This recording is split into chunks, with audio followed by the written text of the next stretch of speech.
Protomartyr sounds like somebody who is in favour of ketchup, but in fact it's a rock band from Detroit. They have existed from 2010 and are still going, and they have released 5 studio albums so far. Hi, my name's Dan. So this was Protomartyr's 3rd album, and it's my first encounter with them. And I really did know nothing about this band or know what to expect when I first started playing it. As I usually do, I had 2 plays. I did some, the first one completely blind, and then some reading in between, and then listened a second time.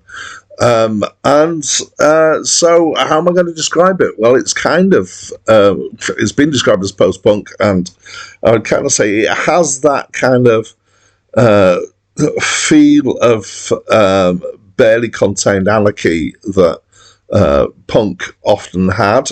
Obviously, it's come later, so maybe that's why it's post-punk. It's maybe a bit kind of darker in musical tone than I think punk of us being.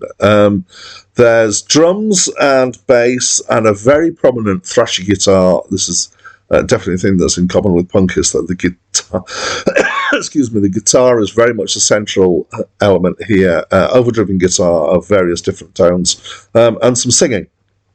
And it's rough. It feels kind of not particularly produced. This is obviously deliberate for this kind of music. It's got energy and it's got enthusiasm, and it's got what I'm going to choose to call gritty darkness. Definitely not polished. There's an interesting approach to key and harmony in that I don't know if there's any logic to when the guitar line sounds like it's in a different key to the bass, which sounds like it's in a different key to the singing, if you know what's going on there, but it certainly adds to the chaotic feel. Overall, I'm going to say I'm really not a fan. It's too thrashy. I do like some punky stuff with energy, but I couldn't hear the words, and that can be a bit of a killer for me at times. The singing wasn't that great.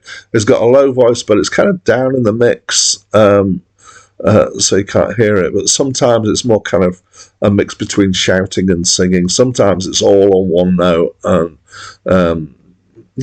not a great fan of that. So what I did like best was the drums. So that I thought the approach to the drumming was interesting and different. Kind of immediately noticed that when I went through the first listen. I was thinking, ooh, these drums are good. And actually, I felt that the track titles were intriguing. I thought that the album cover was intriguing as well.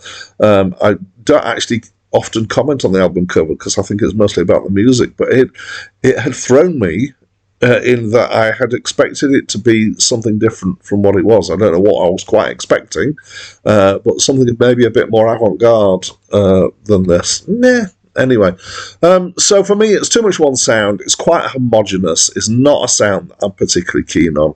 I wouldn't say it's actually objectionable. It's just not really that interesting for me. Okay, so I know that there must be people out there who love this album. Metacritic gave it a really high rating. There's lots of other people who, there's quotes from critics on Wikipedia who think it's amazing.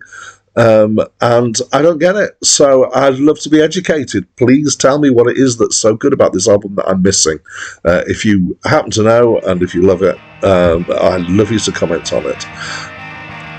And there we have it. So that's it from me for now.